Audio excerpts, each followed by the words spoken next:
I mean, the intentions were good, but was that really necessary? Welcome to Watch Mojo, and today we are counting down our picks for the top 10 pointless sacrifices in anime. If it weren't for what he did, no one would have ever had to suffer! You owe your Sakura!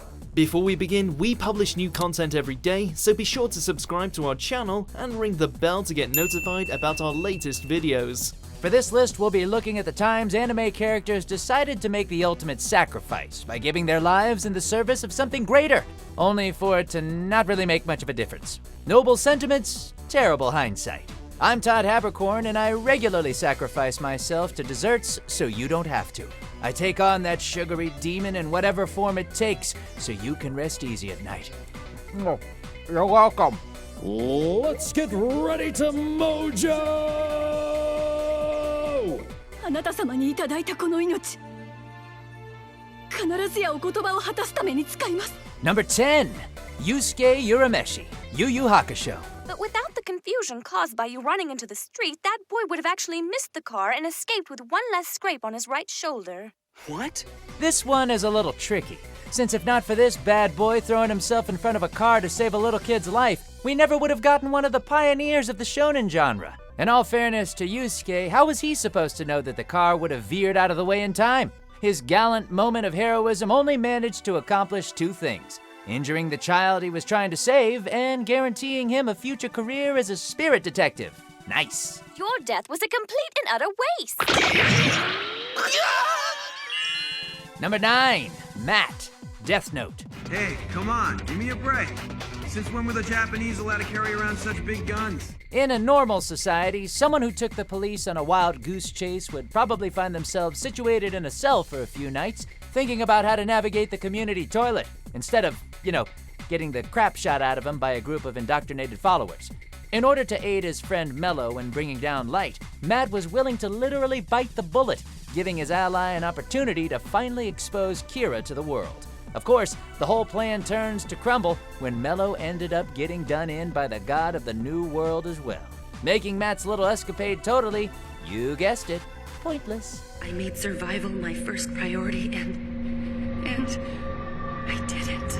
Number 8, Kariya Matou, Fate Zero. Next year I will return from the Grail War, Grail in hand. And in return, you will release Sakura. Out of all the unfortunate bastards to get roped into the Fourth Holy Grail War, none had a worse of it than this guy. In order to protect Sakura from being violated by more mana worms, you may commence vomiting, Kariya agreed to take her place by becoming a master, at great, agonizing cost, we might add. But look at you.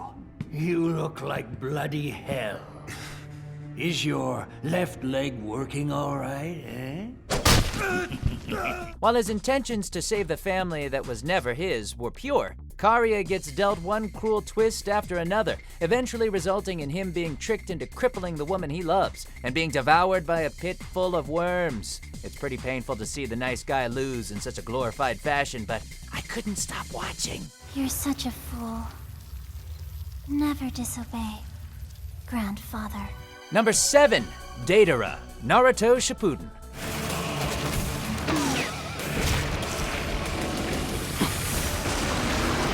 Well, at least he died doing what he loved, causing giant explosions and calling it art. R.I.P. Banksy of anime. After failing to blow up Sasuke, the Akatsuki's resident mad bomber decides that the only logical thing to do would be to, what else? Pull off an even bigger bang in the hope of wiping out the last Uchiha from the face of the earth. Is an explosion!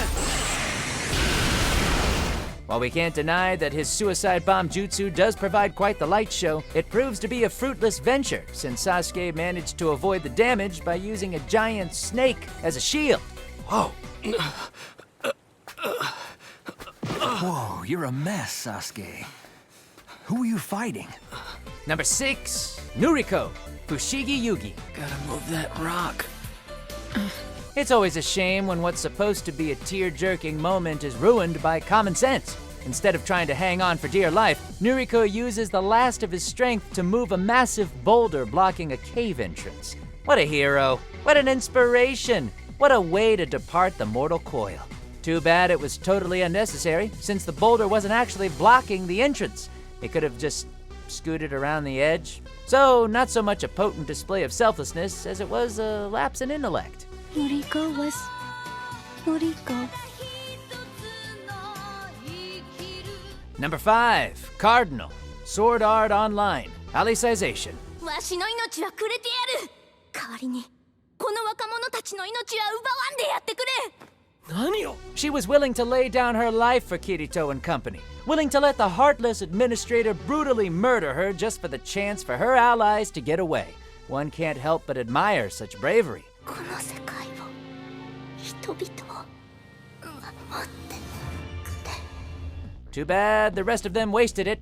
Instead of running for the hills so her death meant something, Kirito and the rest decided to immediately throw themselves against the administrator in order to avenge their fallen comrade. But why didn't they do that before? Why wait until after the horrific murder fest to act all heroic?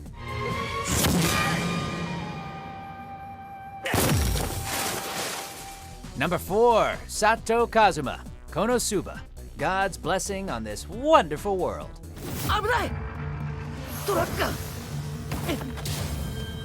Let this be a lesson to all you neets out there.